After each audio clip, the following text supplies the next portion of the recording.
Is he gonna be here? Yeah, is he coming? I don't know, I haven't heard, I don't watch him, so. Do you know, Carol, is Gerald gonna be here? I don't know. Anna, do you know, did Gerald respond? I wasn't gonna make it, but we got done with tennis earlier. Well, we got a quorum, so we'll start in a minute here. It was a rotten day for tennis. Well, we had it inside at Huther, Match Point. Oh, did you? Yeah, it was great. He lost 6-0 and then he won 6-0. It's just so random. Really? So is he playing, which level is he playing? Varsity, JV, or? Varsity number 2. Is he really? Never played tennis before. That And tells you. he's- I mean, right? Come on, Mom. People might say, oh, he's really good. No, no, no, no. He's a Tells- natural. Tells you how old their program is. That's the. You guys changed your meeting schedule? Are you back to normal meetings for the Basically. commission? Great. We're trying something different. We're skipping the second Tuesday and the Yeah, it's fifth good. Tuesday. So, had- you know, it's only I had, 4 times a year you get 5, I but, was over at Lincoln. yeah, They we loved it. decided to Like, forego Yeah. the second Tuesday of the month. Just beat the tar out. seems to be working, I but, was- yeah. I could get there every just ball, Yeah. but I didn't know where it was gonna There's go. Right, counties yeah. that meet every other week, He, there's counties that meet Marshall took once a him month. to the and- country club And we were doing it every said, week, hey, if you wanna every go ahead, I'll week, take so you to the we club. And so those two backed went it off and a little bit. so. hit and did whatever and Mayor, Gerald Bennigan said he's going to attend by Zoom. All right. Do we need to set that up? It'd be good to know that in advance. so he marshaled the next day. He's like, I was so sore. Because Anthony had him running all over. No kidding, it is. So it was good though. They didn't know he was attending via Zoom, so we gotta do a little tack action here.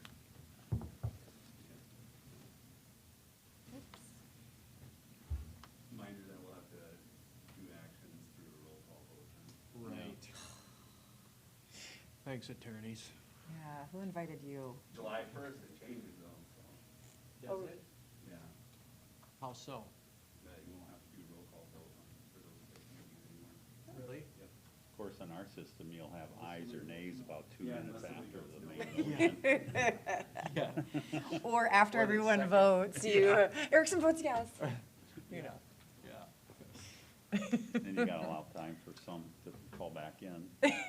When it goes doot, doot, doot, and we are like, I'm like, oh, someone. Someone I hung guess up. someone. yeah, because it gives it away when it beeps Are you at guys back to full strength in terms of everybody coming? It's really up to each person's comfortability. We have a rotation that's voluntary, but like I have my vaccine, I've had COVID, I plan on being there unless I'm sick. But it's each person's comfortable, whatever you want to do. I hate to say this, but I've got a former teaching colleague of mine who's actually younger than me, fully vaccinated, ICU with COVID. Oh, no. He wasn't expected to make it through last Friday. Fully vaccinated? Fully vaccinated. His wife fully vaccinated back in January, COVID. Both of them? Mm-hmm. Wow. So you kind of wonder, is it a situation where the vaccine wasn't stored properly or handled properly, or? Well, you know, like I got We Johnson have and to- Johnson, it's 70% efficacy, so it's not Did you get sick from it? very, So did I. I thought I was gonna die. Like I wanted to rip my skin apart.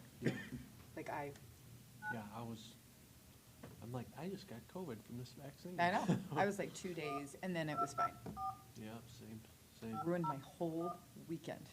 You had COVID too, didn't you? I did have Yeah. COVID too. Mhm. So, So you got it Friday at the city's deal? because that was my thing is I'm like, if I'm gonna get it, I want to choose that one because I just wanted to do one and done. That was my thing. Please enter your access So code I followed went- by the pound they or had hash it. sign. I had Pfizer, and the second shot was even easier than the first shot. I was just, Neither one of them. yeah, Just men of a steel. little sore arm, kind of like my older brother hitting me when I was a kid.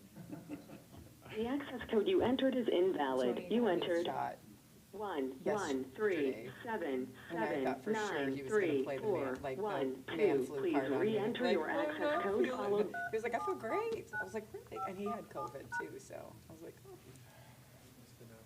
I know. I was like, I would have played sick. To enable audio controls, please enter your audio PIN followed by the pound or hash sign. If you do not have a PIN, just press Did you do yours pound through the or city too, or hash. no? Yeah. On that Friday? Okay. I took a picture of the guy that I was doing it with and stuff, and then I was like, I was gonna post something, and I was like, I mean, I sent it to my family and whatever, but I mean, you saw some of the other things that were, Angry about it, I'm like, I'm not even gonna talk about this. well, if people ask, you can, well, yeah, I got it, but doesn't have to be a photo. One participant, is that Gerald? Sandy, she came and asked how I was feeling. Are we good? Never mind. So Gerald's not on. So, I think we're gonna go ahead and get started. I think we should.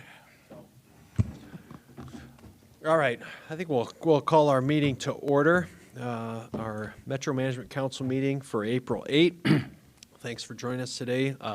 First time of business is determination of a quorum. We do have 4 of our members here, and I believe Commissioner Benninga might be joining us online as well shortly. So we do have a quorum. So we have to approve the agenda. So I'd ask for a motion and a second to approve the agenda. Move to approve? Second. All right, we have a motion by Kylie, second by Erickson to approve our agenda. Let's take a roll call vote there. Counselor Kylie? Yes. Counselor Erickson? Yes.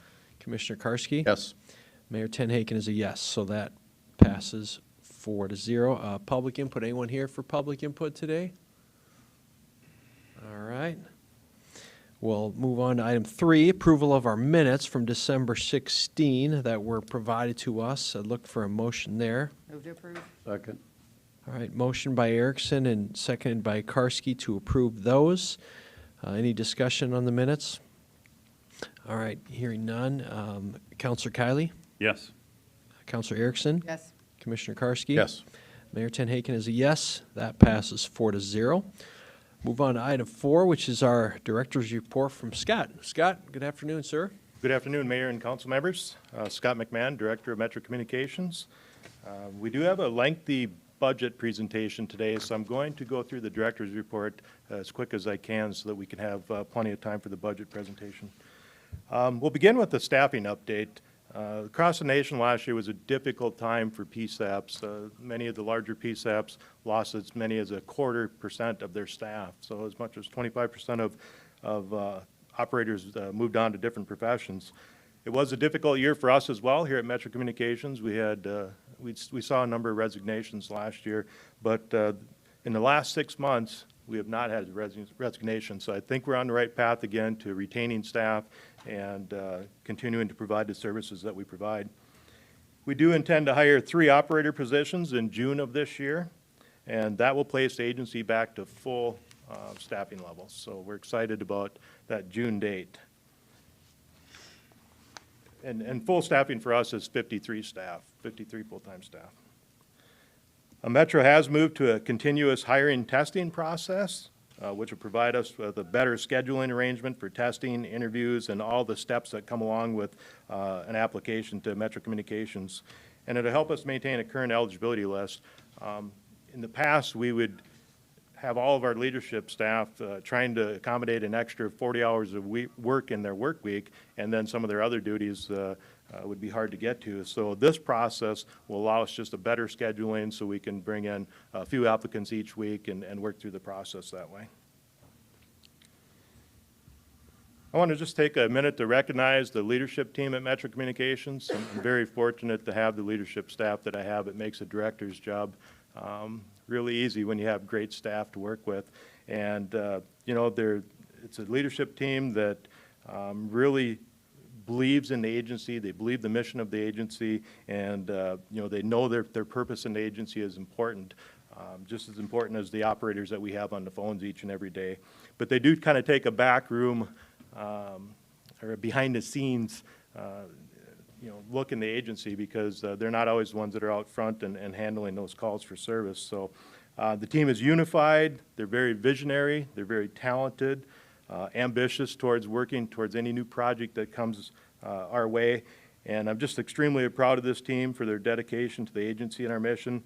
And I'd like to just recognize each one of them. So we have Justin Faber, who's our Quality Assurance Coordinator. We have Anna Raker, our Business Manager. We have Amy Chase, our Deputy Director. And then Matt Tooley is our Technology Coordinator. And then April Pontrelli is our Training Coordinator. So just a big thank you to all those folks for the work that they do. Amen. I'll echo that too. Thanks, guys. So the South Dakota 911 Coordination Board has approved funding in the amount of $1,042,862.23 for Metro Communications Agency. This is funding that has already supported the purchase of some new equipment in our agency. A portion of that funding will be used to support council equipment and radio communications in the new public safety training campus facility. And the remaining funds are intended to support the hiring of additional staff as presented in our 2022 budget request, which we'll discuss a little bit later here this afternoon. Next item is the Family First Coronavirus Response Act, which expired on December 31st, 2020. You may recall last year I came to this board and asked for our voluntary participation in that plan so that we could assist staff with time off should they become ill with the COVID virus. And we did have a number of people that participated in that. There is a new act called the American Rescue Plan Act of 2021, and that was enacted in March with the begin date of April 1st here in 2021. We'll continue to monitor the details from the Department of Labor to determine Metro's voluntary participation, but I just wanted to let you know that that is something that's available, and that if our agency is in a position to become involved with that program, I'd likely come back to you and seek permission to do that. So, April 11th through the 17th is National Public Safety Telecommunicators Week. I would invite all of you to feel free to stop by Metro Communications next week. This is a week where we really recognize the Metro Communication operators for their role in providing for public safety. Our communication operators are the true heroes under the headset at Metro Communications. There's no way that I could perform the work that they do, and it's a specialized work, and it takes special people to be able to perform that work. So again, just a recognition for next week to look at all the work that they do and the critical role that they play in public safety. On March 22nd, you've probably seen some of the news campaign related to text to 911. That is now available across the entire state. And the campaign message is call when you can, text if you can't, and then, of course, remember not to text and drive. So I think that's a very valuable tool for people to have to be able to call 911 in cases where they can't, either because of some type of a disability or because maybe they're being held against their will or some other criminal act is taking place where they can't call, but they can certainly make that text. So it's a good tool to have. Scott, I have seen ads, and I was wondering how that works. So you text 911 and you text, I need help, or fire at my house, or whatever. Mm-hmm. Then does our dispatcher call them back, or do they communicate all via text? It's all via text. Much like what we do today with the hearing impaired environment, it's go ahead with your message, or the first question we're going to ask is what is your location, and what's the address of the emergency, and then we'll continue to gather details, phone number, those types of things, but it's all text back and forth. There is no live communication. Having said that, Mayor, that's also a good point to make is that texting is a totally different form of communication than live discussion. So sometimes we can't hear the emotion of the caller. We might not be able to get some other descriptive type of conversation that tells us how emergent that situation is. So we lose that in a text environment versus a live environment. Mm-hmm. That's why we always encourage people to call when they can. Sure. Okay, the last portion of this is the charts that we normally show at these meetings. And you'll notice at the top chart there is a decline in the number of phone calls in and out at the various councils that we have, PD East, PD West, Minnehaha County Sheriff's Office, Data Fire, and County Fire. The call taker positions continue to handle about the same amount of incoming phone calls. But the important thing to recognize is at Data and Minnehaha County Sheriff's Office and the fire boards, the number of calls being answered, telephone calls being answered at those boards are declining heavily. And that's what our goal is for call takers to take telephone calls, dispatchers to do the other work, which is, do radio communications and those types of functions. So there is a bit of a discrepancy in the PD East and West. It shows that they received more telephone calls at those particular councils. It's because we were moving staff around due to COVID, and the boards didn't necessarily follow the staff, so there is some discrepancy, and it looks like there was more calls handled at PD East and West, but that's not the case. It's just the way that our tracking system's set up. So. Sure. The bottom chart talks about the calls for services or the incidents that we create for police and fire and medical agencies, and then also the radio transmits. The calls for service are on the left side of the chart there, and you can see that it's relatively flat. We're not seeing a large increase in calls for service. And then on the right side of the chart is the push-to-talks or radio transmits. Again, you can see it's relatively flat. From some discussion that Justin and I had, across the nation, some agencies are seeing a decrease in call volume or decrease in calls for service. Here at Metro over the past year with the COVID environment, we've pretty much stayed level. So that's how we have gone through the COVID environment differently, I guess, than some of the other PSAPs across the nation. Mm-hmm. So, and that's the director's report, Mayor. All right, thanks, Scott. Anyone on the council have any questions for Scott on the report? All right. Well, Mr. Mayor, this is Gerald Benega. I'm sorry that I'm into the conversation late. You're in, man. I'm glad you're on. Welcome, and we'll reflect it in the minutes that you're online as well. So thanks for joining us. All right, then we'll move on to item 5, financial statements for December.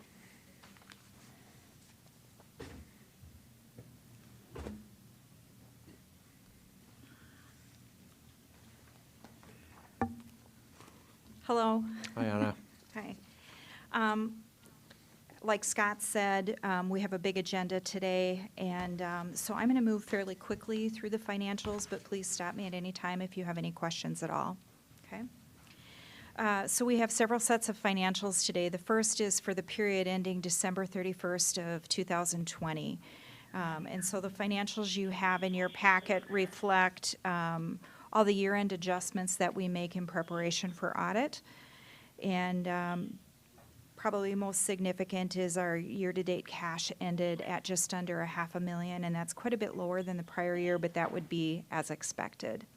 Also attributable to that is we had a greater amount of receivables for 911 funds at the end of the year, and it's just because the state was a little behind in remitting funds to us and to the county, and so there's an extra month missing there, so it would actually have been a little better. And that's why you'll see the due from county is at the end of the year in 2020 was $578,000, where it was only $380,000 in the prior year. And then you can see a similar trend with the due from state. It represents 3 months versus 2. Metro is in a good fiscal situation that's due in great part to the support from the city and the county, and of course to 911 surcharges. We continue to monitor our expenses and our revenues, and we continue to report everything appropriately, and you'll see that reflected in our audit also. The spend down in cash was something we budgeted. Commissioner Benninger, will you be able to mute your phone? We're getting a little feedback from you, if that's possible. I'm sorry. Thank you, sir. Go ahead, Anna. Okay. So I think your balance sheet shows that we're healthy and we're in a good situation and we're where we should be. The second page is a comparison from current to prior year. So this would be a comparison for the year ending 2020 to the year ending 2019. And there you can see the growth in 911 surcharges from the prior year because we make an adjustment for receivables at the end of the year, just like we did the prior year. You also see the increase from city and county share from 2019 to 2020. And you'll see that there's quite a significant, there's actually just a slight increase in personnel, but there's a fairly significant decrease in operational expenses. Our operational expenses are not a significant part of our budget, but the decrease, if you recall, was due in great part to the 911 trunk lines taken over by the state of South Dakota. And so that was a very good thing for all of the agencies across the state, all the PSAPs, counties, and cities, for those expenses and support.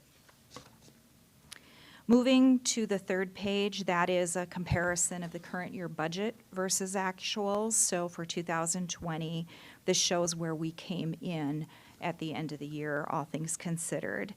And you can see our revenues were very, very close to budgeted.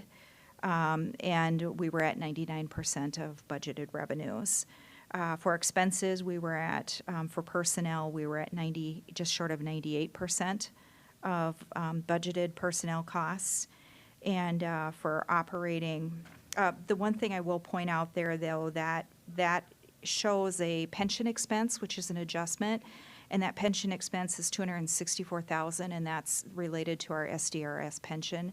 So if you take that out, we'd actually be significantly under budget in payroll. And then you can see how we were under budget in operating expenses, just from budgeted, similarly to 2019. All right. Any questions regarding 2020? Any questions from the council for on this? All right. Looks We good. just need a motion to accept these financials, I believe. Moved. Second? All right. Motion by Karski and seconded by Kylie. Any discussion? All right, we'll take a vote on those. Counselor Kylie, Yes. Counselor Erickson, Yes. Commissioner Karski, Yes. and Commissioner Benninga.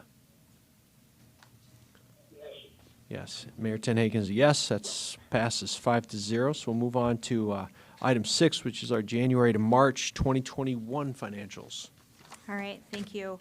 So again, 3 sheets. The first is your balance sheet summary for the first quarter of 2021. And again, you can see our cash is down from the prior year. As budgeted, we're planning to spend a little cash again this year. The other thing to recognize here is we're behind in the 911 surcharges, and so those came in. We just got the March payment just actually within the last day or so. And so this, you're going to see in the surcharges where that's short a couple $100,000. And so if you add a couple $100,000, we'd be very near where we were last year. You can also see our accounts receivable is fairly consistent, and our due from state and due from county shows that we did get the rest of the November and December receipts of 2020, and so it reconciles those due from amounts there. I don't really have anything else particular to point out in the balance sheet, so I'm going to move on to the current versus prior year actual summary. So here is, on page 2, here is where you'll see our year-to-date surcharges.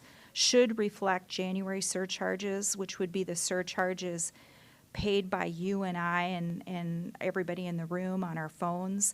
They get remitted to the state in February, and then the state generally remits them to us in March. So they're generally 45 days behind, just under that logic.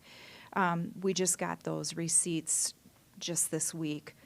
So there was, no way to receive them in March.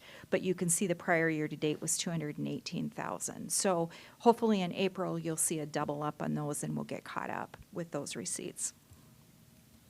You can see your county and city share, and the increase from last year is reflected there. Services revenue is fairly consistent, as is other revenue is a little lower.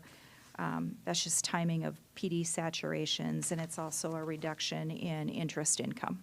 Interest income on our checking account is, interest rates are a little less than they were You can see personnel. Our expenses are down a little bit from last year, and we do have some vacancies. Scott just talked about the hiring process, and so you'll see that catch up a little bit. You can see our operating expenses are a little more than last year in the supplies area, and that reflects that we have purchased some of those expenses that Scott talked about in that grant. And so we've made those purchases, and then we will submit and get reimbursed for those purchases now, hopefully in April. So there's some of those costs there, and that is indeed the capital outlay that you see there of $7,000, and that's a 911 education simulator, and that was part of that grant purchase that Amy and her team will be using. All right.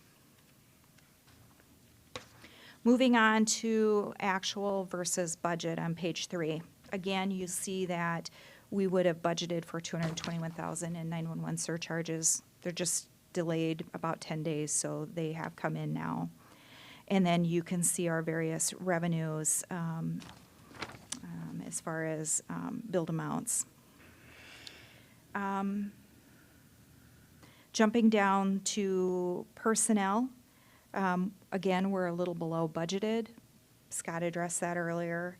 And then in operating expenses, you can see we're fairly close to where we thought we would be in most of the line items. Again, there's some expenses in there that put us, that are for those grants, and then you'll see that revenue flow in up above under grants in your next financials. I think we're in a good situation, utilizing the grants.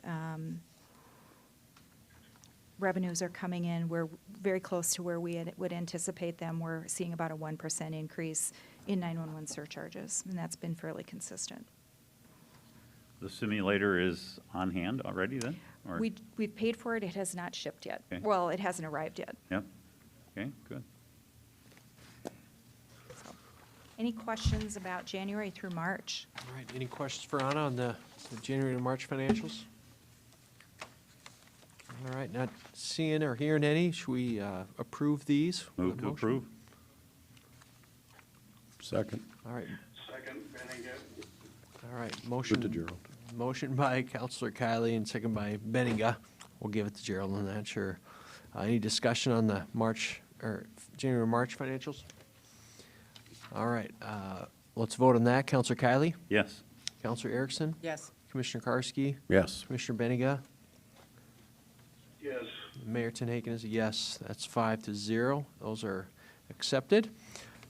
7 is our Eid Bailey audited financial report.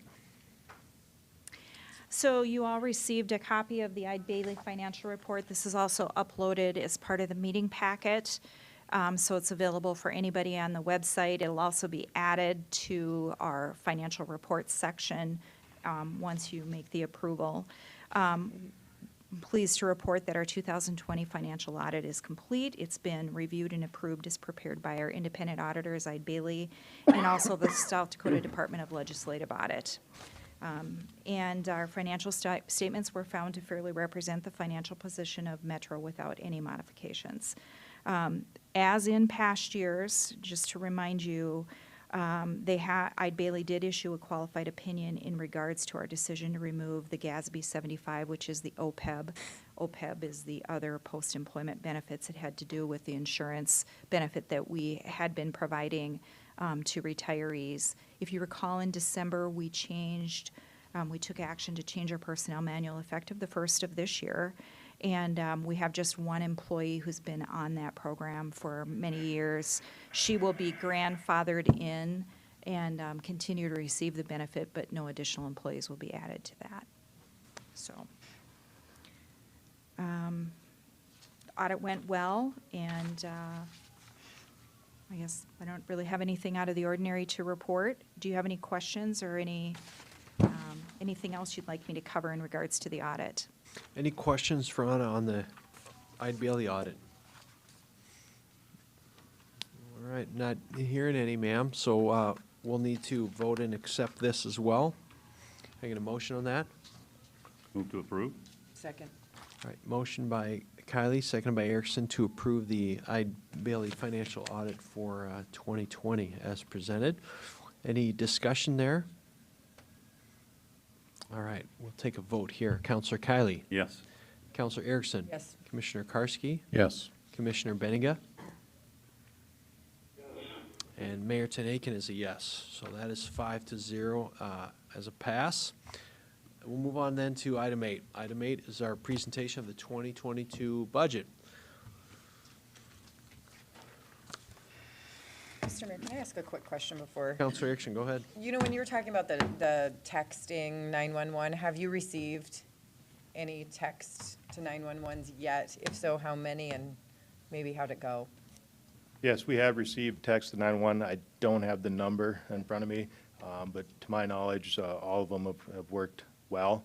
We did an ample amount of testing ahead to make sure that that texting worked as it should, and it does. So Is that something that you'll track then separately, just from the calls versus that? yes, we can. We have what's called the ECAT system, which is part of the Next Gen 911 telephone system that we can extract that information from. So in future reports, I'll try and provide an update as far as you know, how many we've received anyway. So Thank you. yep. Okay, well, we saved some time. We didn't go through the audit page by page, so so we made up some time today. So yes, I'd like to just introduce you to our 2022 Metro Communications Agency budget request. Get the clicker. So the first thing we want to do is just highlight some of the accomplishments that we had in 2020, and trust me, this is only a small list to the many things that the staff at Metro did last year, from the operators up through the coordinators, and we had a great year, but I'm just going to highlight a few of these things. And first is that we implemented a new next-gen 911 telephone system. That system was fully paid for by the State 911 Coordination Board, and they took care of all the install of that system, and you know, we're very happy with the system. It's working as it should, and you know, it was a nice new product that we're able to use without having to pay the upfront cost on that. So COVID, like many agencies and many businesses, we had to change our practices a little bit, our business practices, our policies, and as a matter of fact, procedure-wise, Justin reminds me that we had over 100 changes in our procedure last year, just to keep up with all the new information that was coming about related to COVID. You know, it goes from the implementation of what we call our emerging infectious disease screening tool, so that we could ask callers important information and relay that information to emergency responders.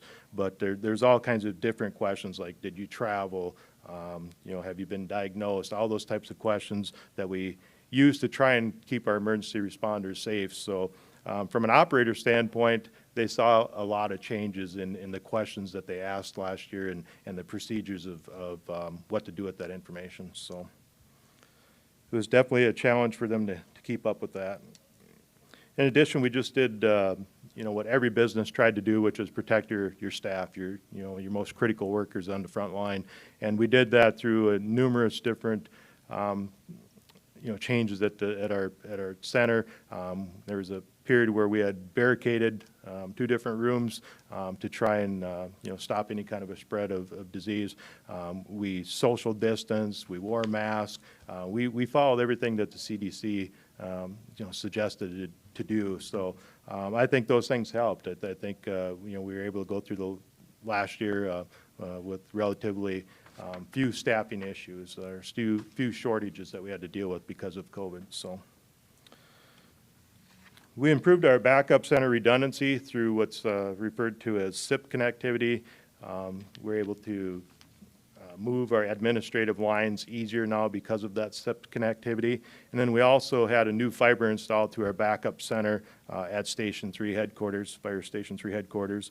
And then we also installed a new next-gen 911 server, telephone server equipment at that location as well. So it really, truly does make it a backup center from our current location should there be a fiber disconnect or something like that at our current location. We had our busiest day of the year last year on May 31st, which involved a civil unrest incident. And in about a 5-hour period, we answered more than 1,364 telephone calls and over 18,000 push-to-talks where our operators or our dispatchers were communicating by radio with first responders, police, fire, so forth. So it was a busy day in a 5-hour period to have over 18,000 push-to-talks and 1,364 calls. So. Sioux Falls Public Safety Training Campus, we continue to meet with city staff on that facility. It's coming along very nicely, there's nothing more to report at this point, but it's coming together very nicely, and we appreciate that the city and the county came together to provide Metro with that new home in the near future, and we can't thank you enough for that support. So. We had a promotion of a deputy director and training coordinator. Both of those folks are working really hard in their new positions to enhance our operations and bring some change to training and just be as efficient as we can. And both of them, like I say, are just doing a fantastic job.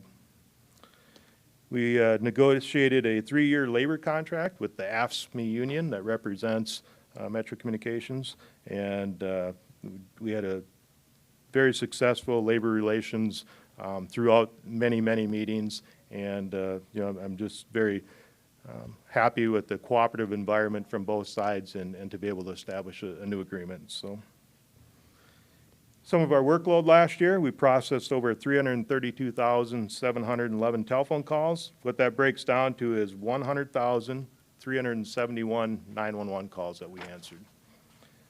We had a total of 167,377 admin incoming calls. And then we had outbound 64,963 calls. We created just under 260,000 calls for service for our emergency responders to respond to. And then we dispatched 18,370 emergency medical calls for service. So it was a very busy year for us last year, and just excited to report those numbers to you. And it's an honor to continue to serve our partners in law enforcement, fire, and EMS through the role that we have. Next is a SWOT analysis and business plan. These 2 documents were created by all of us in the leadership team. They serve as a roadmap to our future for the next 5 years.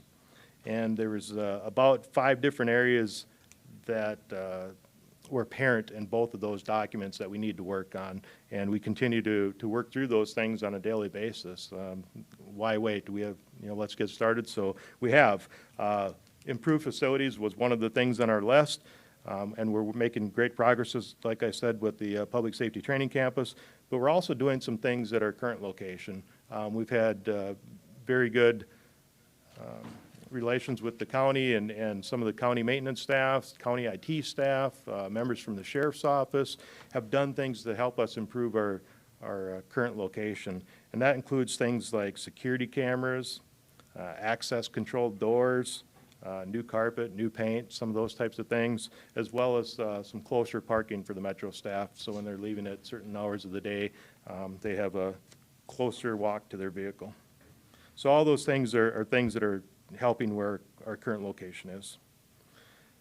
Additional staffing, operations, and part-time business support. This is something we're going to talk a little bit further about as we go through our presentation, so I won't spend much time on that right at the moment.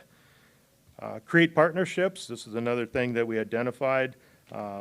It's our best method to increase efficiencies in our operations and our financials.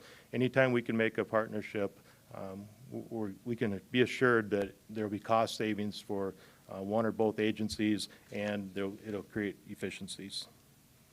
Staying abreast of technology, we continue to be able to upgrade systems through state assistance as well as our normal operating budget.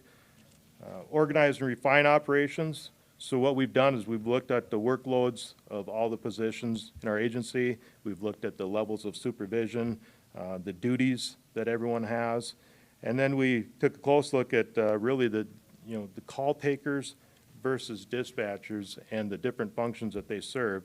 Well, a call taker collects information from callers and they provide EMD instruction to callers. A dispatcher provides information to emergency responders, they update CAD, and they perform status checks and other radio functions. So what we're presenting today is a 5-year plan that keeps us at least the same level of operations as we are today for call taking. We recognize that in the future, we will need to work with our police and fire partners to determine whether there's a need to expand those councils, which already we have had some of those discussions, and already we know, as Justin and Amy will present here shortly, that there is a need to work on those in the future. So as I mentioned, the South Dakota 911 Coordination Board did provide us with a funding award. It's that $1,042,862.23. What we would request to do with that funding is to hire 4 additional operators over a 2-year period. This would be funding to pay for their salary as well as all related benefits. And for that 2-year period for those 4 operators, it's $630,486. We would also intend to use $100,640 to buy 6 additional consoles for our new public safety center. We'd propose to use $252,632 to purchase 4 additional radio positions for our new public safety center. Some data analytical software. This is something that some of our medical partners are using in Sioux Falls, and we'd like to be able to have the same type of software so that we can share information. That amount is $30,878. Cybersecurity enhancement. This is one that we've already worked on in our agency. We want to make sure we try and protect our systems from any type of hack or any other cyber-related attack. So we've already purchased some computers and deployed them to try and make us a little bit more of a hardened target. Portable radios, we do need 3 of those for our PSAP as kind of a backup situation or emergency type of backup radio communications, as well as for tactical dispatch team. They actually respond to the scene, so they're requesting radios for that purpose. And then as was mentioned earlier, the 911 simulator. This is more of a public education tool. We can take this device out to schools or some other type of event and work with younger kids to show them how to text the 911 or call 911. And all the older simulator systems that were out there were all with the old rotary phone dial, and we don't have those anymore. This is the type of device that actually uses a cell phone type device. So. Next is the justification for staffing. Scott, before you Sure. go on, can you tell us a little bit more about the Coordination Board Funding Award and about the availability and the frequency of that? It is a one-time event.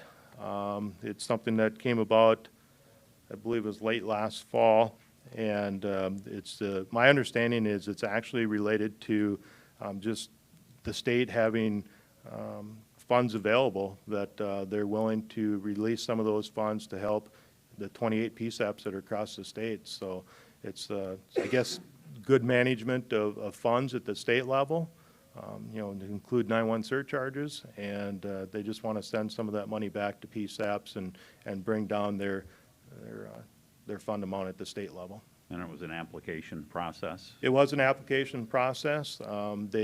They did do some work ahead of time to determine how to distribute the money fairly. So it is based on size of the organization and, your total operating budget, those types of things. So in our fair portion of the money that they intend to kick back, which I believe was about $4 million, is the $1,042,000. So. Well, good job in taking advantage of that. Absolutely, Yeah. absolutely. So justification for staffing, our 2022 budget request includes these 4 new positions, 100% funded over 2 years with the 911 Coordination Board. you might ask the question, well, what, do we need these 4 positions? And the answer is yes, we need these 4 positions. And the reason why is we're trying to keep up with population growth.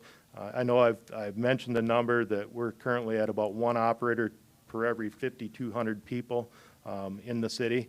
And we're trying to just keep up with population growth. Last year, I believe the city grew by about 5,000 people. So it's just an example of why we need to keep up with that growth. Our calls for service growth are going to increase right along with population growth. That's just a trend that we've seen over the years. So we're trying to keep up with that. Partner agency growth, Justin and Amy are going to talk about that in a little bit, but as our police and fire and sheriff's office organizations grow, there's more push to talk, more radio talk that's taking place, so we need to try and keep up with that growth. Scott, if I interrupt you real Sure. quick. So the 4 additional operators over 2 years, that's actually 315 a year that you're talking about, right? But, yeah, Not 300 per year, but okay. Right, about 300. Okay. Just wanted to 15,000. clarify. Yep. Thank you. The next thing is just span of control, making sure that we have the right amount of operators on the right amount of supervision, and you know, just planning ahead for that as our agency grows. Effective staffing, making sure that we're able to provide sick leave, vacation leave, training leave, maintain our minimum staffing levels that we have, be available for surge staffing, such as, like I mentioned, the busiest day that we had last year. We need to make sure when an event like that takes place that we have plenty of staffing to be able to assist us through those operations. And just the overall wellness of the operators. You know, they have a very difficult job. It's a very busy job, and we need to afford them, you know, the right amount of calls per shift so that they're not experiencing any type of a burnout situation. So, and then, as I mentioned with the radio push-to-talks, we're monitoring that, we're tracking that, we're having discussions with the police and fire agencies, and we know that eventually that's going to be our pathway to a 3rd council at the police boards first, and then you know, fire to follow at a later point. So the next slide is span of control, effective staffing. So I want to introduce you to a division supervisor position that we'd like to create in our agency. And the reason why we need to create this is, number one, span of control. We have 9 supervisors that are currently reporting to the deputy director, and we don't have any type of leadership in between the deputy director and those first-line supervisors. So a division supervisor is much like a lieutenant's position you'd see in a police department or a fire department organization. And what their function will be is to help with quality assurance, to help with scheduling, to be there anytime there's a high-risk, high-liability incident, so that division supervisor can lead the operators through that event, while the supervisors themselves can still maintain the duties that they're required to do, which is make sure that the operators are entering information, that all calls are being processed, those types of first-line supervision duties. The difference is the first-line supervisors that we have today, when there's a major incident, a critical high-risk liability incident, they already are at a council. They can't break away from that council, where if we have division supervisors, their main role is to be doing other tasks besides being behind the council. So when something happens, they will have that availability to come and serve as far as supervision of the incident, not necessarily our operators, but the incident as it pertains to Metro. So we believe this will increase the flow of communication in our organization, because there will be fewer supervisors reporting to each division supervisor. And as I mentioned, they'll help with quality assurance, the performance evaluations, all those things that now take a supervisor away from the council. We're trying to avoid doing that. And this is also a reinstatement of an operational leadership position that we had up until 2011. We had an operations coordinator. At that point, that position was eliminated. So here we are 10 years later, looking back at it and say that we need these division supervisors to serve in that same capacity as that operations coordinator did back in 2011. should we talk about this now, or do we want to go to the end, or how do you guys want to do this? I'd like to talk about it. Okay. I guess the question that comes to my mind when I look at your org chart, looks like the deputy director has one function, and that's to supervise 2 division supervisors. Am I interpreting that correctly? Well, those 2 division supervisors report directly to the deputy director, but no, that responsibility would pass from the deputy director all the way through to the rest of the organization. I suppose the chart could be organized in a little bit different manner to show that, or represent that, but yes, the entire operations fall under the deputy director. Okay, so That was going to be my question too, is your leadership team, again, in the org chart, you have quality assurance, technology, training coordinator, all with no staffing responsibilities, business manager, currently with no staffing responsibilities, and everything falling under one division supervisor. And so it feels like there's an opportunity, I'll call it, maybe to reassess that a little bit, in that all the managerial responsibilities and the people responsibilities, which is a lot of times the hardest part of management, all fall to one person right now. And maybe that's not how operation plays out, but it does on paper. And so I guess adding another layer of supervisory control, I think, is certainly worth a discussion. But to me, it seems like there could be an opportunity with those other positions as well to see if there's a re-rack or a reorg in some way to create some shared responsibility there. Sure, I think there is plenty of day-to-day information that supports why a quality assurance coordinator doesn't have the opportunity to also serve as some type of a supervisor to the floor staff. And same with the technology coordinator. He doesn't have any staff reporting to him because he's working in technology, much like an IT person doesn't supervise somebody else in the department unless they're the IT supervisor. Same with their training coordinator. That position doesn't have any room to allow for the training coordinator to provide any supervisory or even operator assistance, because their role as training coordinator takes up their entire 40-hour work week to perform the functions and the job duties that are listed with each of these positions. The business manager is kind of a separate piece of the agency that doesn't have any knowledge or ability to provide supervision to operations. So really it does fall under the deputy director to supervise the entire operational unit, and then myself to oversee operations as well as the administrative positions or the coordinator positions that are in our agency. Can I? Go ahead. Okay, so, and maybe I missed it that you said this before, but in your description of the division supervisor, it says support quality assurance. So that isn't a line drawn between that. So would that need to be adjusted to where the quality assurance coordinator would also fall under that division supervisor? Or what are you thinking about that? And then second, do the division supervisors take calls? Good questions. So in relation to quality assurance, today we have 3 supervisors, I believe, that are quality assurance trained, and then we also have the deputy director and the quality assurance coordinator, as well as our IT coordinator. What we're finding is our IT coordinator doesn't have the availability of time to serve in the QA role. What we're finding is the deputy director doesn't have the time to serve in a QA role.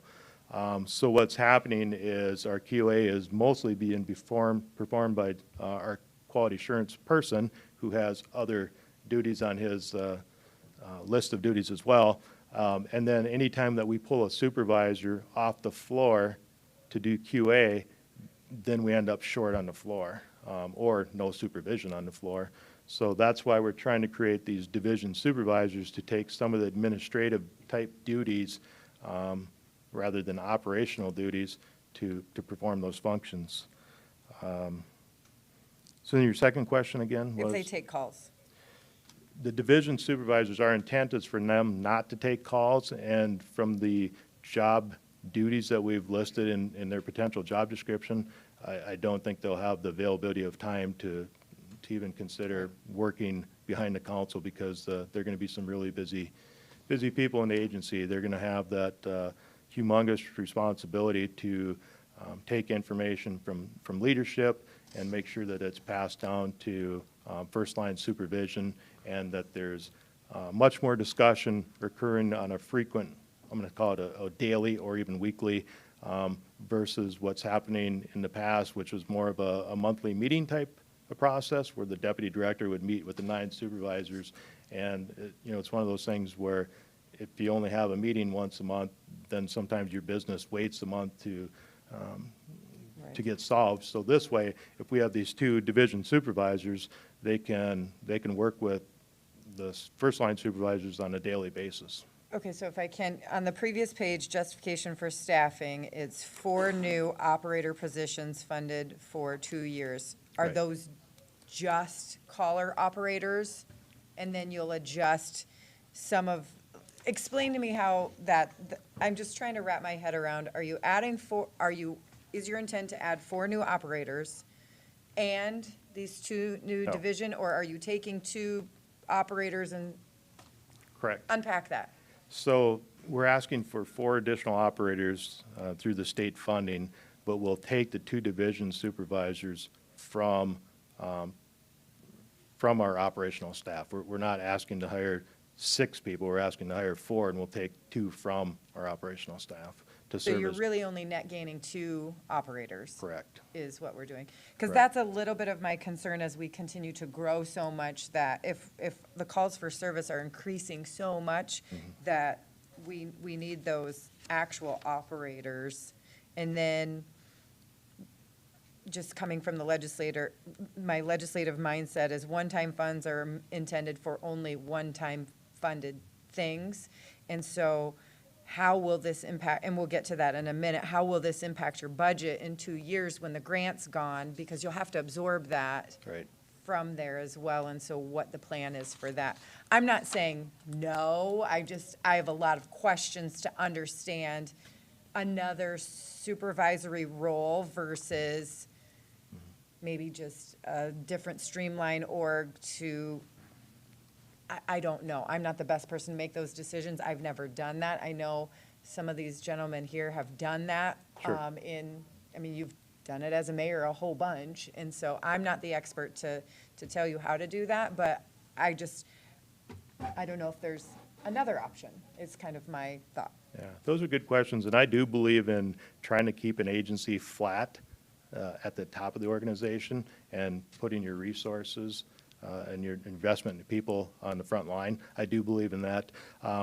My leadership staff can attest that I've said many times, I think over the years, what happened as the agency grew and as the number of responsibilities grew, we started just assigning those responsibilities to wherever we could assign them, whether it was actually something that the deputy director should be doing, Or not, or yeah. something that the coordinator should be doing, or something that maybe an operator should be doing. But what we've done is, over the years, being absent from 2 positions like the division supervisors, we keep assigning responsibilities, and in some shape or form, we are pulling operators off the floor because they have these responsibilities of scheduling or creating performance evaluations, all these other tasks. And first-line supervisors still will do performance evaluations, but the division supervisors will do performance evaluations on all the supervisors, which takes less of Amy's time to perform all those. And I think the closer you become to something, the more understanding you Right. have. So if Amy is not out on the floor working with the supervisors on a daily basis, it's more difficult to get that close view compared to the division supervisors that would be working on the floor on a daily basis. And our other intent is also to work weekends to get some weekend coverage, late evening coverage, when typically the leadership staff is gone, and that's where that high liability, high-risk type incidents will have somebody there of not necessarily a coordinator level, but just a step under that to manage that incident until one of us leadership staff can arrive to take over. Go ahead, Councilor Cotton. Thank you. Well, my understanding is to date, our deputy director and our supervisors have been spread very thin. And so this will help carry much of that load so that they can actually concentrate on their main job versus doing many different things. Right. My experience, when you have to do many different things instead of really working on what your primary position is that your quality maybe suffers as a result of that. So I can see the need for this.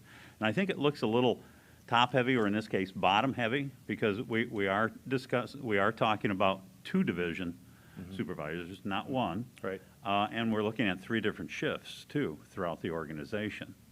We got power shift A, power shift B, and then we have the C shift. So I guess that leads to my question with 2 division supervisors, how do they spread themselves out over those 3 different shifts? So one thing I want to mention too, because I haven't done it yet, is if this position, the division supervisor's position, is filled by supervisors, our intent is not to backfill those supervisor positions. So right now we're at 9. If we have 2 supervisors that apply and successfully, accept this position, we won't fill those 2 positions, those supervisor positions back. We did that in an ACO position last year where we're trying to run fewer applicants through at a time, so that way we didn't need the 9 ACO positions. We were able to go down to 8. So that's kind of what we're looking at here as well, is if, it could be anybody. It could be an operator, it could be an ACO, or it could be a supervisor that obtains this leadership role, but our intent is not to fill a supervisor position if that's the case. I know that I have been on the floor at times when the supervisors have been serving in the roles of operators, and then when other operators need assistance, that supervisor is not available to them. Right. And then you have a definite break in the chain at that point in time. Yeah. So again, I can see where this would help resolve that. I guess one example that quickly comes to mind is during the tornado event, when I came in for that, we had a supervisor that was answering phone calls as fast as he could, process the information, put it in the CAD.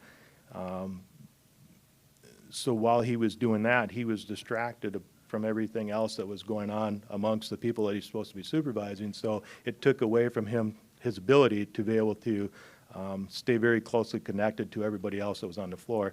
Now, by that time, of course, leadership staff were there to serve in that role, and that's what we're looking for these division supervisors, that if something happens on a Saturday afternoon, we'll have somebody there that can jump into that critical leadership position and not be behind a phone or behind the council or on the phone. So. Okay.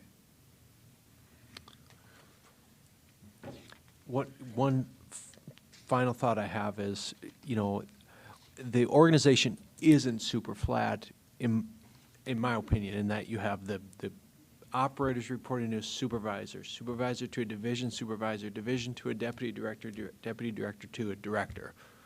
So that's 5 layers in a 55-person organization. So it does feel like there's a lot of layers in where the bulk of the work happens.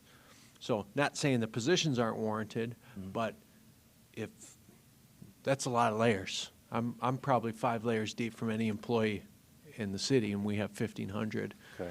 So I'm just trying to figure out if and this isn't a criticism, but we have some departments in the city that we're looking at, we need to re-rack this. We've been doing it this way for 30 years, and is there a better way to structure using our existing FTEs that would create some efficiencies? Sure.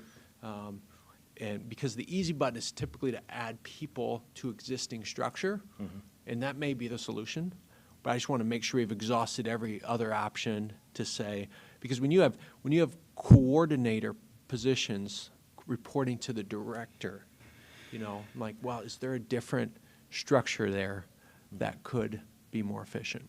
Okay.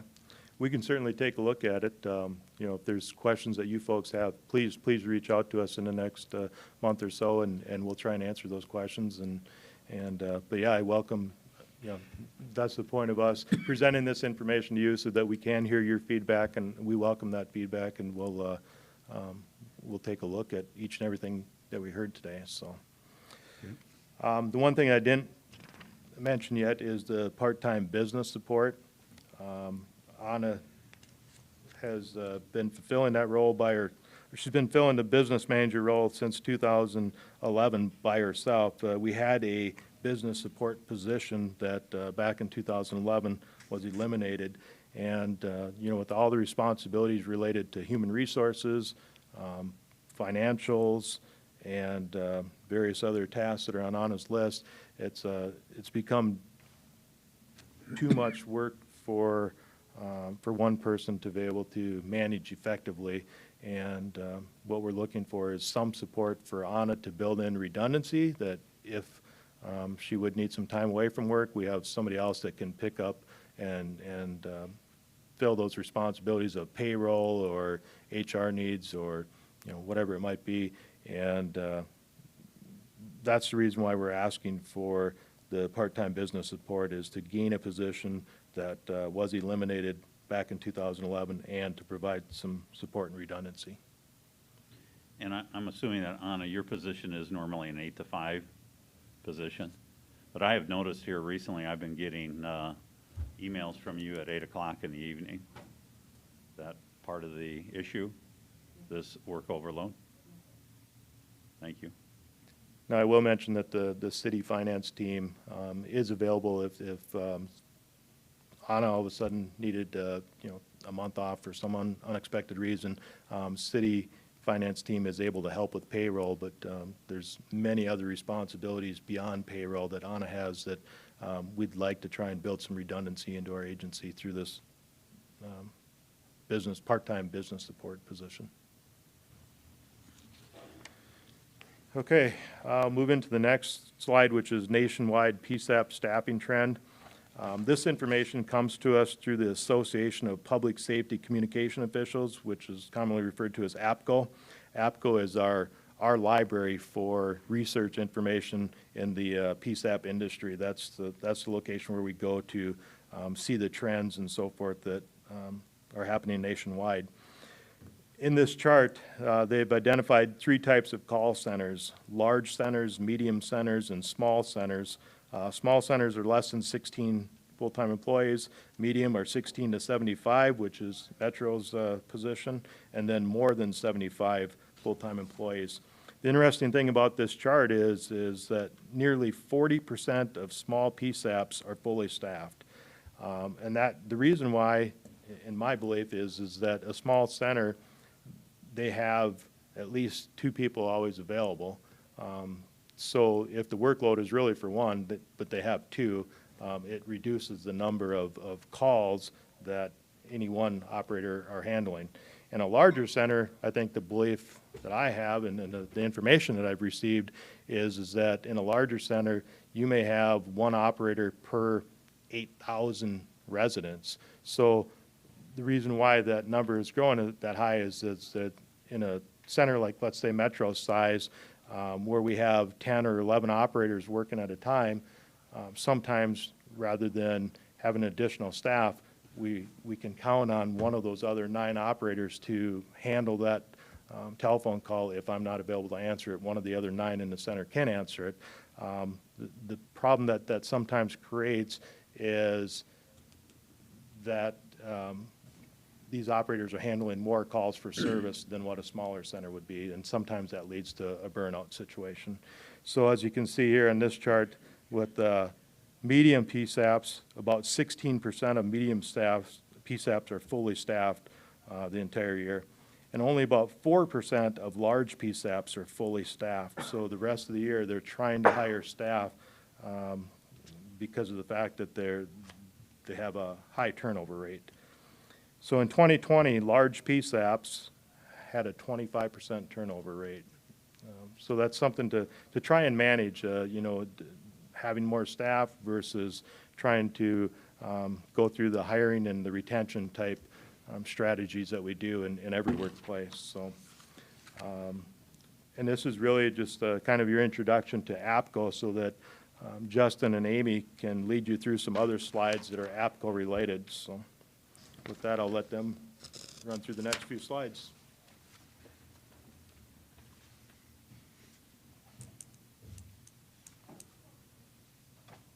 Good afternoon, Good afternoon. Justin Faber, Quality Assurance Coordinator. and I'm Amy Chase, Deputy Director. All right, so I want to transition first off this chart, and then we'll kind of transition into the data that we're going to talk about today. This chart, while it's from APCO, is actually from a much larger study that they did that's called Retains, APCO Retains. It's been around over 10 years now, but they update it every handful of years with any type of dispatch-related analytics that they can find that help PSAPs try to retain employees. And so right now we're 53. We're going to be in the upper 50s if this budget is approved. So we're in the upper 80–90% of that medium-sized PSAP. And we know that going into our new center in 2023, in that building is where we're going to make the transition to a large center. And so our goal, our challenge as a leadership team is in that large center graph. We want to be part of that very small blue sliver of PSAPs that can be fully staffed for the entire year. And so Retains looked at those centers, and they tried to come up with metrics that we could kind of gauge ourselves with of what makes them in that 4%, what helps them retain employees, what measurables can we look at to try to make that our goal as well. And so one of the ones we're going to talk about is dispatch boards. Yeah, so as we talk about effective staffing and really looking at managing what our numbers are on a daily basis, historically we've looked at projection in growth and call for service and population size. And we recognize that's important, so we're going to continue to look there, but really it's only one piece of the puzzle. We have call takers that will answer the incoming call volume, but we also have to look at the dispatch side of the house. Dispatching their responders to those calls for service, answering calls for help from the responders, maintaining their status, and those kind of things. So if we could look at the next slide here. What we're going to look at with this, and what Justin and I have really dived into, is our radio communications piece and looking at effectively staffing there.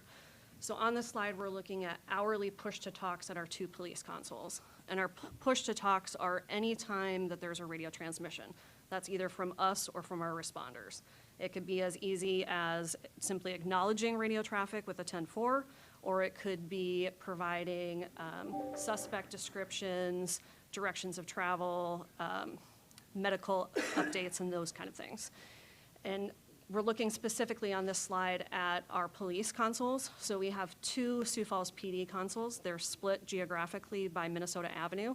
So all law enforcement functionality west of Minnesota is handled by our Police West. All functionality east of Minnesota is on our East board. These are handled by one operator at each console. So one dispatcher handles all of the radio traffic on Police West, one dispatcher handles all of it on Police East. And at times that can be upwards of 30+ officers at a time, depending upon the time of day. We're looking at, on this slide specifically at the month of January for a couple of reasons. First, it's recent data, so it's fresh. But also we wanted to take a look at one of the months that's typically our slowest month of the year. And so looking at our lowest push-to-talk call volume. Then we're going to talk a little bit about agent occupancy, and I'll let Justin dig into that a little bit deeper. Yeah, so agent occupancy is honestly, it's a fairly simple term. It's kind of been thrown around in communication-based fields for many years. It's kind of been a buzzword the last handful of years for dispatch. Really what it represents is what percentage of the hour is the employee doing work. If they're doing work for 30 minutes, then their agent occupancy is 50%. One of the goals of Project Retains was to try to figure out, in communication-based jobs, 85% or less agent occupancy has kind of been an industry standard for a number of years. Retains wanted to figure out, does that number still fit in our kind of niche of public safety communications? It's a little bit of a unique communications type of job. What Retains found was that it absolutely does. That still is a great barometer of determining employee burnout, employee performance, is that 85% number. So we're going to kind of look at and kind of move our way left to right in the different columns with the different police boards. So for us, and when you start talking about 85% agent occupancy, at a police board that represents 157 or less push-to-talks in each hour. If we're below that number, then that dispatcher's agent occupancy is below 85%. This is an ideal range for us. I highlighted it in green because it is. The dispatcher can handle all the incoming traffic. Officers out in the field don't have any issues getting on the radio if they have emergency traffic. And you're not going to have any issues with dispatcher burnout due to workload. That's the green. When you get into the yellow column, that's greater than 157. So this is starting to operate above 85% agent occupancy. This is where you're going to start to see if a dispatcher is exposed to this for multiple hours through their workday. They can handle some hours at this level, and we know in our line of work we're going to have surges of activity. There's no way around it. But if they're exposed to that for most of their working shift, that's where you're going to start to run into dispatcher burnout and then long-term concerns with mental health. So that's where we that's the yellow. We need to make sure that we watch that. Between those first two columns, what's healthy? Healthy for us would be 70%, 30%. That's a ratio that we should strive for. 70% less than 157, 30% over 157. It's kind of difficult to see. I apologize that the red with black text isn't so great on the projected screen, but that's greater than 185 is the red column. Well, 185, an easy way to think about that is that represents 100% agent occupancy for a dispatcher. That means in that 60 minutes, they're going to be performing a task every minute of the hour. And when you're operating at 100%, that can be very difficult. Yeah, and to put it into another perspective, that's one radio transmission every 14 to 15 seconds. And again, that radio transmission could be short, simple acknowledgement, or it could be quite lengthy. And so when you're already trying to put multiple push-to-talks in that short a period, it can lead to some issues with overlapping and responders not being able to get out over the radio. Yep. And again, even with this category, just due to the nature of our job, there are going to be incidents where we see ourselves spike into this category and there's no way to avoid it. But a good healthy number here, 10 to 15%. We want to be below that number in this category. So now that we kind of have an understanding of the numbers, I want to go and look at our busiest hours for a police dispatcher at Metro. So this is Police East between 1,500 and 1,900. And this is just an average of all of the hours in January of 21. We can see that the green category, less than 157. So what percentage of the time is that dispatcher operating less than 85% agent occupancy? And for all but the 1,700 hour, it's less than 50%. So most of the time, they're not even in this category. And when we start looking at greater than 157, so now it's what percentage of the time are they operating at greater than 85% agent occupancy? And it's over 50% of the time. And then what percentage of all of the hours are they operating greater than 185, where it's 100% or more? So when you start talking about those push-to-talks where the dispatcher has to listen, comprehend, and then usually take some form of action. When you get above 185, so you're above 100% agent occupancy, you start to have a bunch of overlap in those tasks. So it's listen, comprehend, take action, but then sometimes when you're that busy, it's listen, comprehend, while you're taking action, listen again, comprehend, and then take action again. And that overlap is what leads to our biggest threat of burnout for a dispatcher. And during our busiest hours, we operate at that level about 40% of all the hours for the month of January. So those are very busy hours for us. We know that our police radios are busy. We've known for a number of years.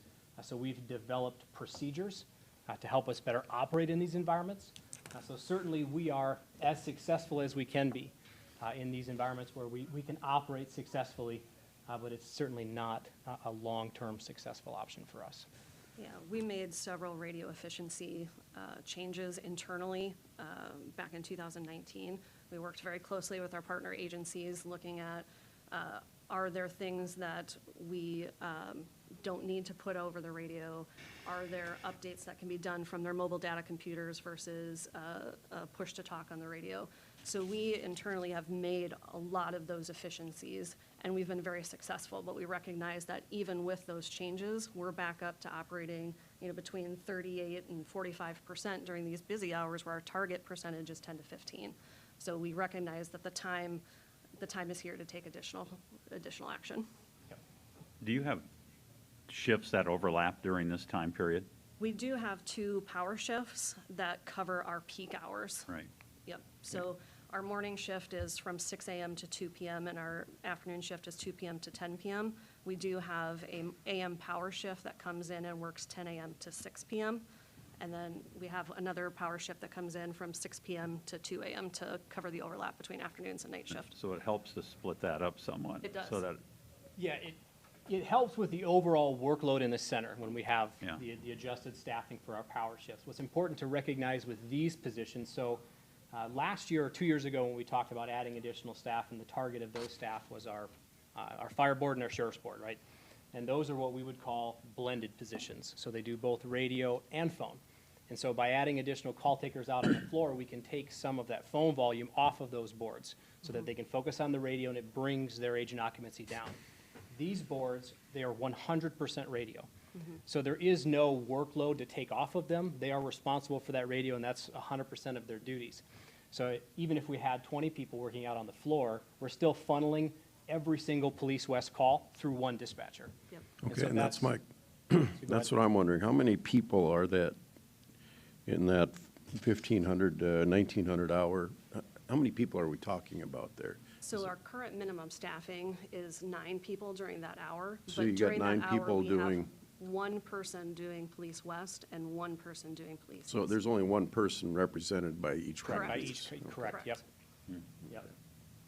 And so then I also kind of wanted to focus on what I would consider healthy hours for us. So this is midnight, I'm sorry, go back a couple slides quick. Midnight to 2 a.m. I'll jump forward one more. There we go, right there. Perfect. So these hours, by no stretch of the imagination would I classify these hours as quiet or uneventful. These are still very busy hours for us. We still deal with a lot of very serious events. But because of the different times of the day, sometimes you have different amounts of total officers out on the radio. You might not have your school resource officers out on the radio at midnight or 1 o'clock in the morning. You don't have a lot of detectives out and about doing follow-up, no police admin staff out on the radio. So those are some of the things that kind of impact total volume. But these are hours for us that we need to try to emulate in other parts of the day, because these are what I would consider extremely healthy numbers. This is where we want to be for every hour of the day. 70, 30, 10 to 15. I mean, it's just, if we could make these 3 hours the entire 24 hours a day, we'd be in great shape. All right, the next 2 I'll kind of go through quickly. It's just a, I guess, more comprehensive, for lack of a better term, way to look at this data. Instead of breaking it down just specifically by hour, we're also looking at it by now day of the week as well. This is what Amy and I are looking at when we're making operational staffing decisions, because we know that certain days of the week, some of the hours are even busier than what other days of the week are. So when we're looking at effective staffing numbers, this is what we're looking at. And we recognize that on Friday and Saturday nights, that heightened, higher volume radio actually goes until about 2 or 3 o'clock in the morning. Whereas during the week, once we get past midnight, we're usually in pretty good shape. So this is Police East. We do have a couple hours that are pretty concerning. If you look at Thursdays at 1,800, for the month of January, now keep in mind the sample size here is fairly small. I don't know if there was either 4 or 5 Thursdays in January. But on those 4 or 5 days, we had 235 was our average push-to-talks per hour. 27% higher than our target of 10%. Yep. So that's a significant. Yeah, and I'm still, maybe I didn't ask the question right or don't understand it properly, but that column or that 235, that's one person doing that, but how many people total are doing that? About 30 officers is a pretty good average in terms of what 30 officers are communicating back to one individual. one dispatcher. Yep, correct. Why is there only one individual? The way our operations are set up currently is, and it's been this way for 20 years, as long as I've been there, where we've operated in a geographical split of the city, one being west of Minnesota and one being east of Minnesota. And those are the conversations that we've had with police leadership team, saying that here's the data, the time to do a change is here. Just because we've always done something one way doesn't mean we should continue Thank that you. practice. Thank you. Yep. So those are the things that we're looking at. Okay. Right now, we just don't know what that looks like yet. Is that the addition of a third police console? Is it an addition of a third console 24 hours a day, or is it just during the peak hours? Is it maybe 4 consoles and do a quadrant base? Is it something completely different? We don't know yet. Okay. Okay, and you can jump to the next slide, and it's just the exact same slide, but this is our Police West Council, and it really tells the exact same story. The meat of our day is where we're busiest, about noon, 1 p.m. Until about midnight. And again, we have a lot of the same kind of concerning hours in here as well, where we have multiple hours where we're above 200 as an average for the month of January. So the next slide we've talked quite a bit about already, but again, the addition of staff is not addressing the bottleneck of one dispatcher handling the increased push-to-talk traffic. And so if you look over the past 10 years, if looking at the police department, they've increased by almost 22%. That's an addition of 50 officers on the radio, so 50 more officers talking to still the single dispatcher. That's been there. And that's true with the other partner agencies as well. Sioux Falls Fire has increased almost 16.5. So we know we're going to have to look at that console as well and looking at doing our operations differently and potentially splitting those duties.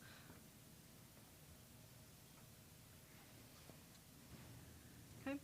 And then this slide, it's important to look at, yes, we're talking about push-to-talks, but historically, this is the information that we've given you, the projected growth for calls for service and population. That is still something that we need to look at, right? We need to look at the entire picture.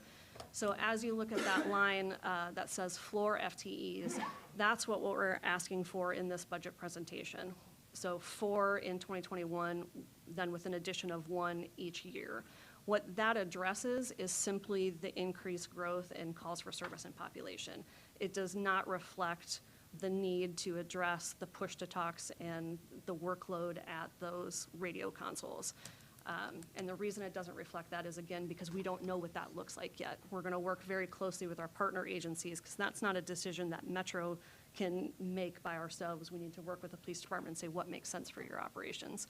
So we're in those talks right now. We have a target date of 2023 for potentially adding more staff to address an additional console or however that ends up looking, but we don't have that picture yet. So when we come back to you next year, then we'll have a better idea. But we wanted to make sure that we are very transparent and know that the numbers that we are going to be asking for are going to change based on that.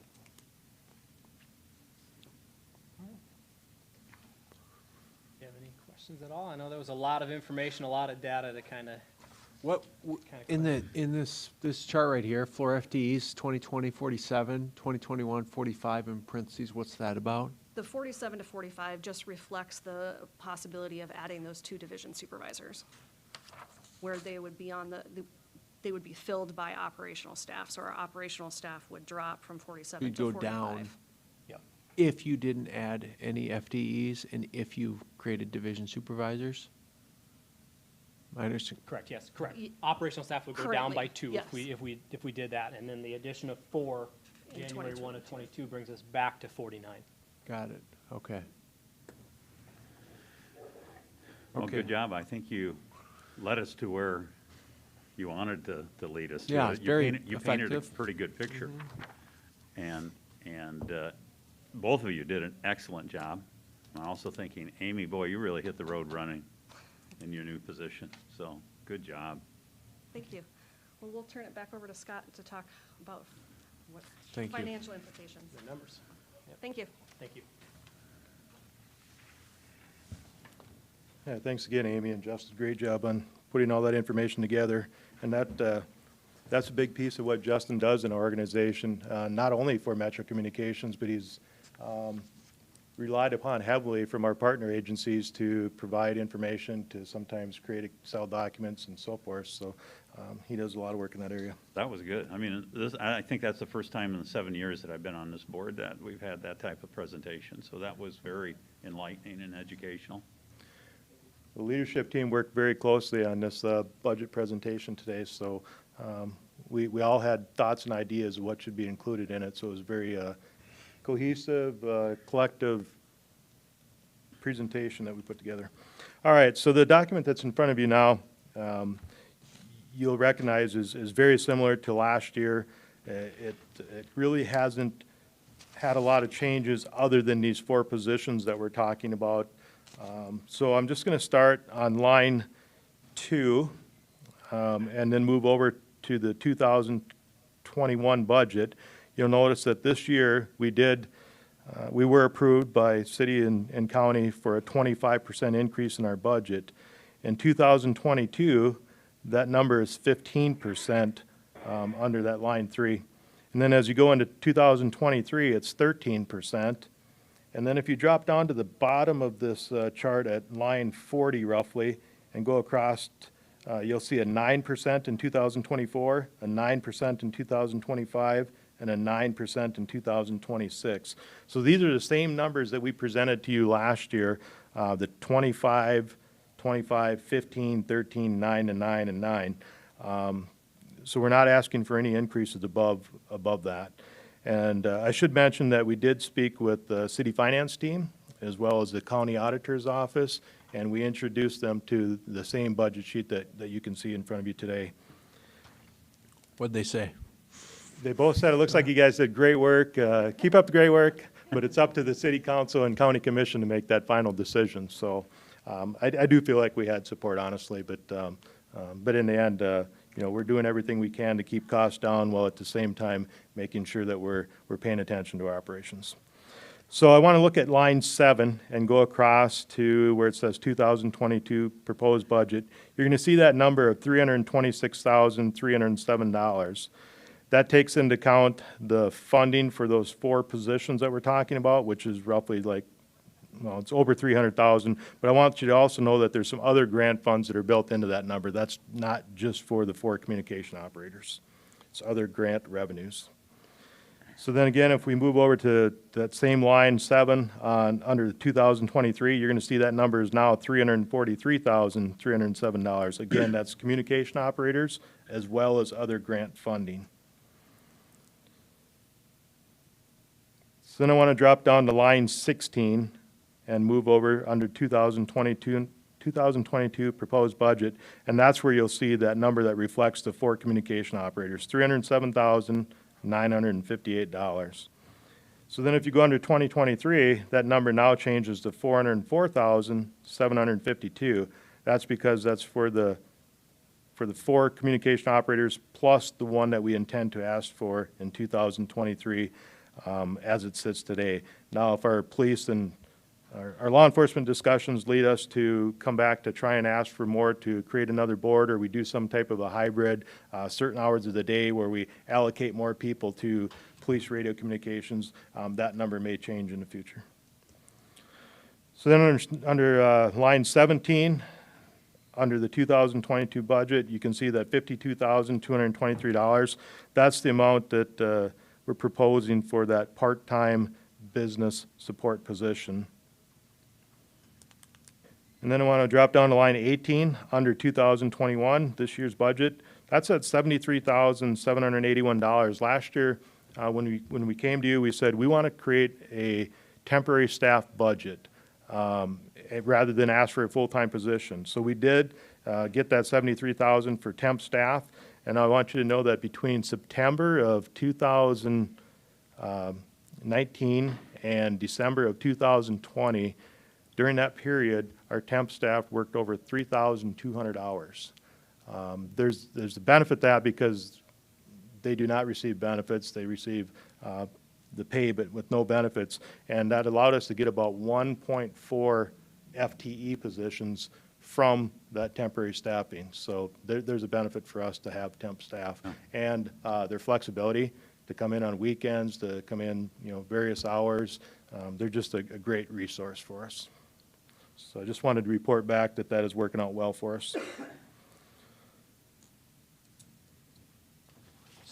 So in the further out year, in 2024, that's when line 7, that extra revenue falls off, goes away. So to me, that's, it almost would help to see one more year of projections, because that's kind of the aha year. And I don't know if you guys do forecasts out that far, I do 3-year forecasts, but that's when we really have to come up with a substantial chunk of revenue from both the city and the county. I think Anna wants to jump in here, but the 2024, 2025, 2026 budget's at the bottom of the sheet Oh, there. perfect, Lines okay. 39 through 49. You got 239s and 240, 2-line 40s and so forth. so Yeah, you gotta look that's at right. Yeah, that's where I got a little confused at first, but, and that's my, if you don't mind, Mr. Mayor. You know, both the city and the county shares from 2020 to 2026 are both going up over 100%. I mean, our contributions are both increasing 100%, but our expenses are only going up 70%. I'm Right. having a hard time. What am I missing there? Well, What is falling off? The next line then to discuss that would be our ending cash balance, which is line 41. Last year, we intended to use an additional $390,000 from cash balance that we ended up not using because we had several staff that resigned, and we didn't spend as much on personnel as we thought. So last year, we used $139,000 rather than the amount that we intended to use. So that placed the money back into that cash ending balance. But as you can see, from 2021 on line 41, 2021 going forward, that number is increasing. By 2023, we're at 1.3 million in cash reserve. Yeah. So we're increasing that number, but at the same time, we're decreasing our request to you each year. That's dropping from 25 to 15 to 13 to 9 and 9 and 9. So it's collecting additional dollars to bring up that cash balance, so that when we start going through those periods of 9, 9, and 9, and it starts dropping back down to an ending cash balance of 570? yeah, then we'll, you know, in 2026, maybe we'll have to take another look and see if we have to. What we're trying to avoid is not doing a 25% increase like we did last year and this year, or for this year and next year. It's that 25%. We're trying to avoid that, so that it's more of a level number increase of, you know, 6%, 10%, whatever that number is. I feel like I'm on your case today, so I apologize in advance.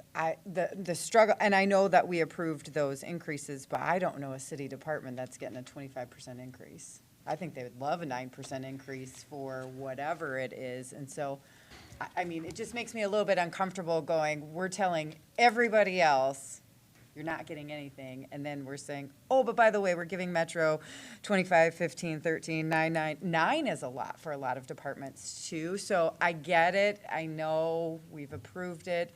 I'm just thinking aloud through some of this that we've got to justify it, and we've got to show charts like Justin did to say we need the staff, but I'll hearken back to the beginning again of saying we need people that aren't going to get burned out from doing east and west. If you come to me and say, I want 4 people and we're going to break the city in quadrants because it means we're going to keep them around for 3-4 years, I'm probably going to say yes to that versus another level of mid-management.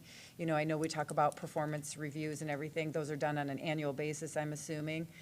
We do them often as well.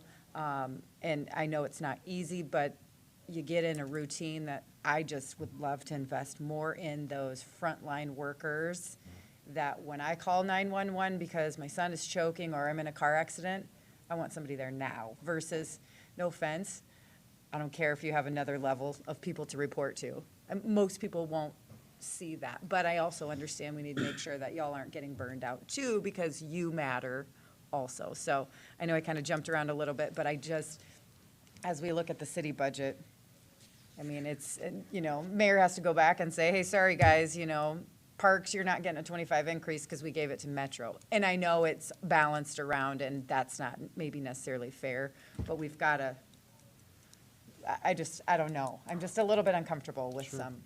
I completely understand. I was in city government for 25 years, and for the last 15 was budget related. And to ask for a 25% increase is not normal. And when I came here, I said, why is it that we're asking for a 25% increase in 2020 and 2021? And what I was presented with is kind of a history of 911 as far as Sioux Falls and where the spending or the revenue sources were. And what I was showing is essentially from 2008 to 2018, the revenue or level of support remained relatively flat. Yeah. And our number of staff that we hired remained relatively flat. And we're trying to spend down some reserves that we had. So all of that, I think now is, is something that Right. we're trying to, I don't want to say fix history, but we're going back and saying we had this period of 10+ years where we didn't increase support. So now, unfortunately, we have to increase support to maintain our operations. And that was the point that I was going to make, that for years and years, we basically flatlined and we weren't investing in Metro the way it should have been. And then we get caught, and now we have to, because our population and our calls for service are greatly increasing. So if you do want to have that operator answer the call when your son is choking, this is what you have to do.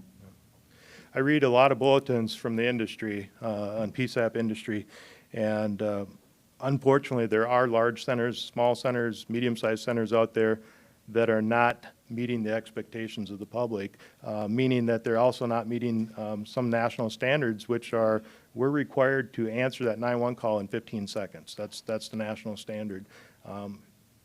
There are all kinds of articles out there about where people have waited a minute, 2 minutes, 3 minutes, sometimes much longer than that to have a 911 call answered. And I can say that here at Metro Communications, that's never been the case to my knowledge.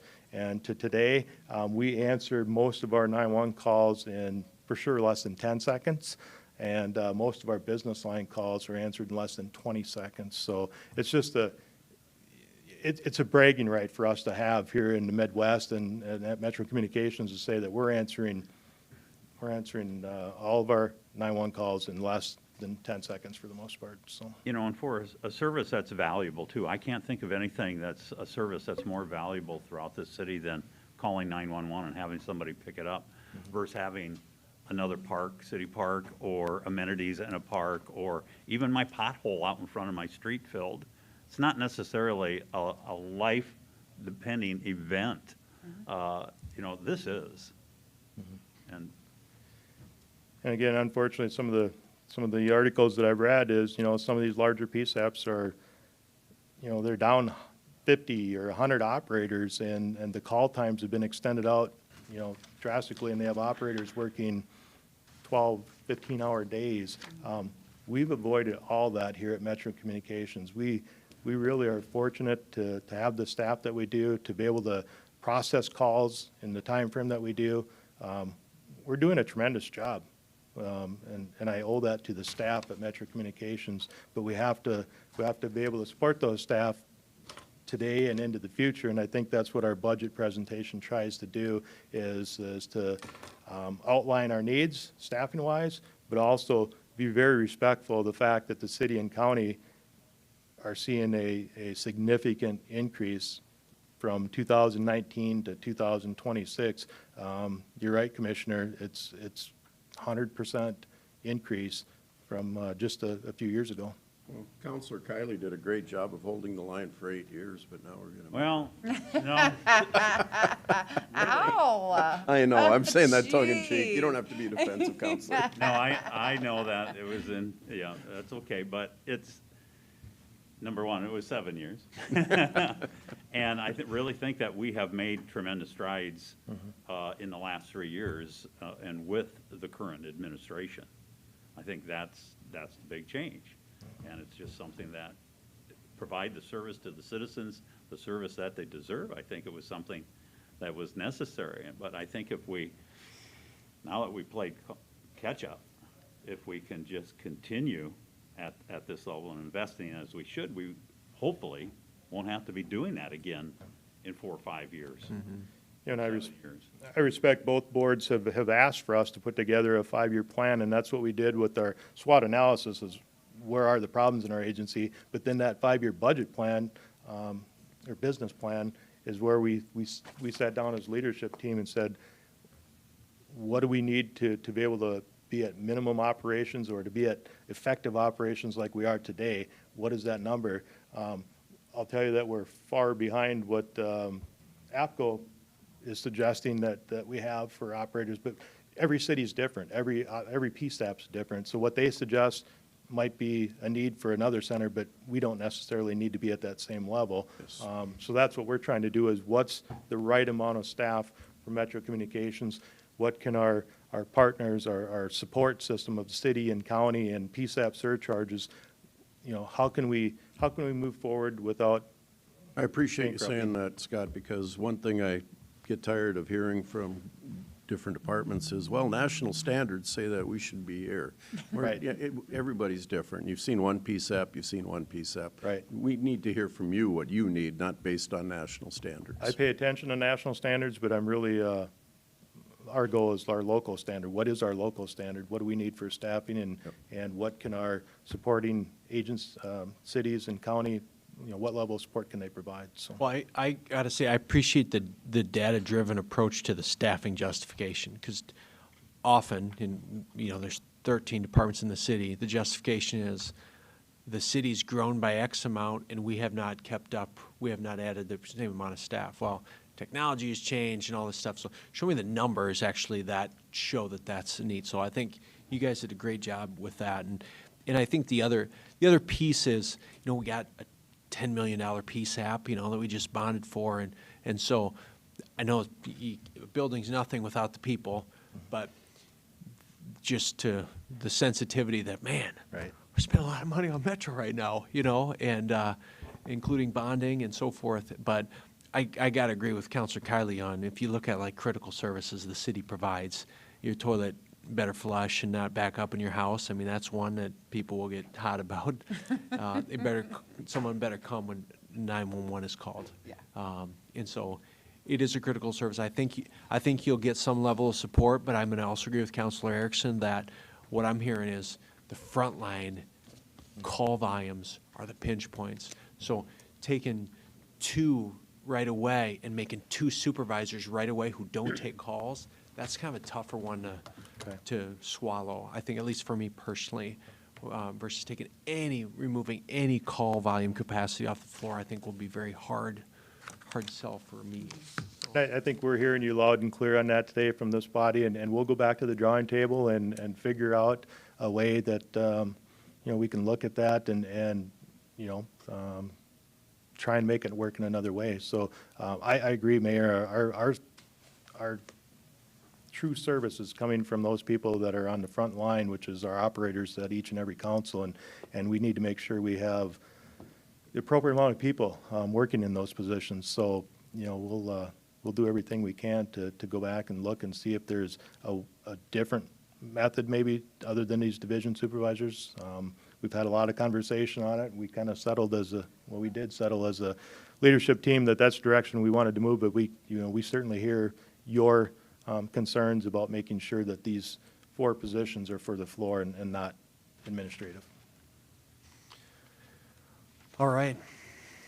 Well, we don't need to take action on it today, but we'll take action at our next meeting, which is already on the 28th. So it's April 8th today, so 3 weeks. We got a follow-up meeting in which we will take action on the budget. So I think what the expectation would probably be is a representation maybe of some of these changes, or even if you want to get that to us ahead of time with an explanation of, hey, this is, so we have a time to absorb it before we're up here. I think that would be great. So, okay, really appreciate it. Is any need to get an exec session? I don't have any, so. Okay. All right, you got any other business? I do not. Okay, I just need a motion to adjourn us out of here then. So moved. Second. All right, motion by Kiley and seconded by Erickson. I got to do a roll call vote on that, so Counselor Kiley? Yes. Erickson? Yes. Karski? Yes. Benega? Yes. And Ten Haken's a yes. Thanks, Gerald. Thanks, guys. Thank We're you. adjourned. Thank you. I will be here at the end of the month. Where do you think you're going? Vegas. Whoa! Haven't been there in a while. Well, win Metro some funding.